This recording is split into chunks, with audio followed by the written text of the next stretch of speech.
শুভ সকাল। প্রত্যেক দিনকার মতো আজকেও চলে এসেছি আমি সোমবারের সকালে আদ্যাপীঠে। তা অবশ্যই আগে জগৎজননীকে দর্শন করুন। জগৎজননীর চলছে আরতি, মানে স্তব পাঠ শেষের দিকে, তা সেটাই আপনাদের সাথে শেয়ার করছি। আর মায়ের মহাপ্রসাদ তো আপনাদেরকে দর্শন করাবই, তার আগে মহামায়ার সাজটি আপনারা দেখে নিন, যেটা আগে দরকার। হরে কৃষ্ণ কৃষ্ণ কৃষ্ণ হরে। দেখুন কি সুন্দর সাজে মা দাঁড়িয়ে আছেন, অপূর্ব লাগছে মাকে, জগৎজননীকে।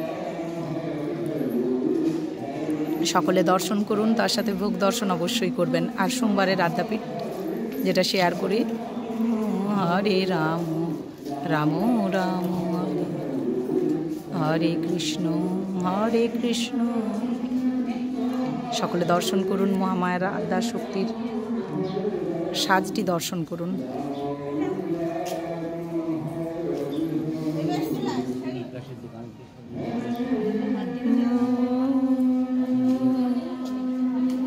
হরি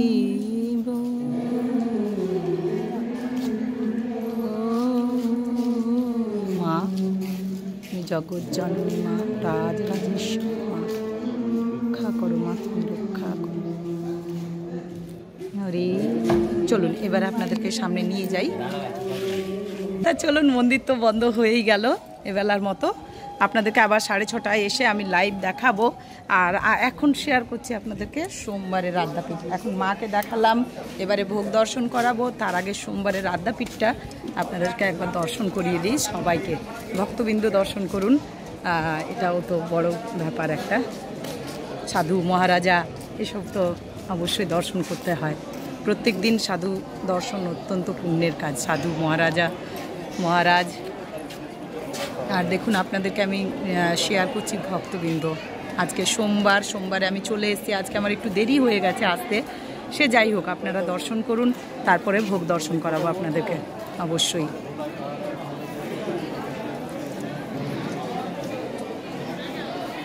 সোমবারের সকালবেলা আপনাদেরকে আদ্যাপীঠ শেয়ার করছি।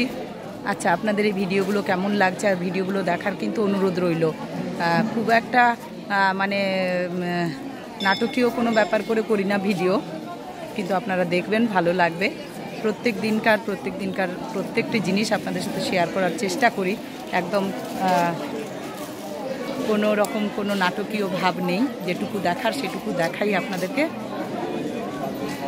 তাই সকলকে দেখাচ্ছি। আজকে ভক্তবৃন্দ দেখুন, আদ্যাপীঠে শেয়ার করছি, আমরা আদ্যাপীঠের ভক্তবৃন্দ শেয়ার করছি।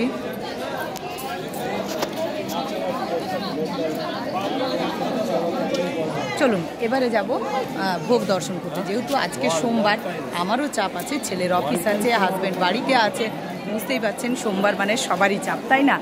তাই সেই চাপের মধ্যেও আপনারাও যেমন আমাকে সময় দেন, আমিও আপনাদেরকে সময় দিয়ে এগুলো দেখাবার চেষ্টা করি প্রত্যেক দিন। আর দেখুন, এইসব জিনিস কখনো আলাদা নতুন মানে পুরনো হয় না, তাই না?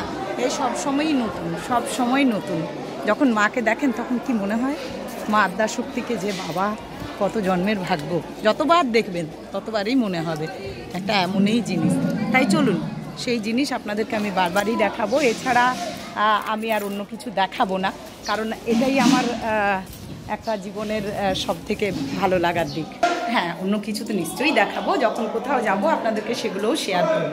তাই যেটা আমার, আমি যার বাড়িতে থাকি, যার কাছে থাকি, যার চরণতলায় থাকি, যাকে নিয়ে সবসময় ভাবনা, সেই জিনিস দেখাবো না, সেটা আগে এই জিনিস, তাই না?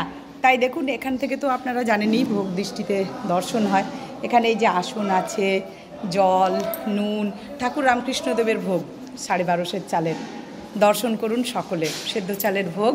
তাই এখানে আছে আসন, প্রত্যেক দিনকার মতো জল, নুন, 5 রকম ভাজা। দেখে নিন 5 রকম ভাজায় কি আছে। 5 রকম ভাজায় দেখা যাচ্ছে পটল ভাজা, শিম ভাজা, বেগুন ভাজা, আলু ভাজা, তারপরে করলা ভাজা, আর এটা হচ্ছে কুন্দরি ভাজা, মানে কুন্দরিও বলে অনেকে, আবার আমরা জানি কুন্দরি আর কি এরকম। আচ্ছা, ডাল হচ্ছে বিউলির ডাল, চচ্চড়ি, আলু পটলের তরকারি, আমরা চাটনি, পুষ্পান্ন। এটি হলো রামকৃষ্ণদেবের ভোগ 1250 চালের। আপনারা সকলে প্রত্যেকে দর্শন করুন ভালোভাবে, আরেকবার দেখে নিন। প্রত্যেক দিন ভোগ দর্শন করি। এখানে কিন্তু মহামায়া জগৎজননী আদ্যাশক্তির ভোগ। আদ্যাশক্তির ভোগ হচ্ছে 22.5 চালের। আপনারা এখন জেনেই গেছেন আদ্যাশক্তির ভোগ 22.5 চালের। ওখানেও কিন্তু আসন, জল, নুন, লেবু, 5 রকম ভাজা, ডাল, চচ্চড়ি। এটা হচ্ছে আলু পটলেরই তরকারি, আমি ঠিকই বলেছি। আমরা চাটনি, পুষ্পান্ন। এটি হলো মায়ের ভোগ সেদ্ধ চালের 22.5 চালের। এখানে আছে রাধা মাধবের ভোগ 32.5 চালের। এটি হলো গোবিন্দভোগ চালের ভোগ। এখানেও 2টি আসন আছে, জল, নুন, 5 রকম ভাজা, মুগের ডাল, এটা বিউলির ডাল, এর চচ্চড়ি, আলু পটলের তরকারি, আমরা চাটনি, আর এখানে আছে পুষ্পান্ন। তাই এই হলো আজকের ভোগ, মানে সোমবারের আজকের ভোগ আপনাদেরকে শেয়ার করলাম। ঠাকুরের ভোগ, আদ্যা মায়ের ভোগ, রাধা মাধবের ভোগ। অবশ্যই আমাকে জানাবেন যে আপনাদের কেমন লাগছে প্রত্যেক দিন ভোগ দর্শন করতে, তাহলে আমারই উৎসাহ লাগে। তাই প্রত্যেক দিন আপনারা ভোগ দর্শন করুন। আবার এই মাধ্যমের দ্বারা যদি আপনাদের ভালো লাগে অবশ্যই সাবস্ক্রাইব করবেন, লাইক কমেন্ট শেয়ার করতে ভুলবেন না। তাই জগৎজননীর চরণতলে যতক্ষণ আছি, সুস্থ থাকতে পারবো, কোনো অসুবিধা না থাকলে আপনাদেরকে অবশ্যই এই দৃশ্য প্রত্যেক দিনই আপনারা দেখতে পাবেন। তার জন্য আপনারা আমাকে আশীর্বাদ করুন যেন উৎসাহ পাই ভেতর থেকে। চলুন, জয় মা, জয় মা, জয় মা। সবাই সুস্থ থাকুন, ভালো থাকুন, মায়ের কাছেই থাকুন। জয় মা।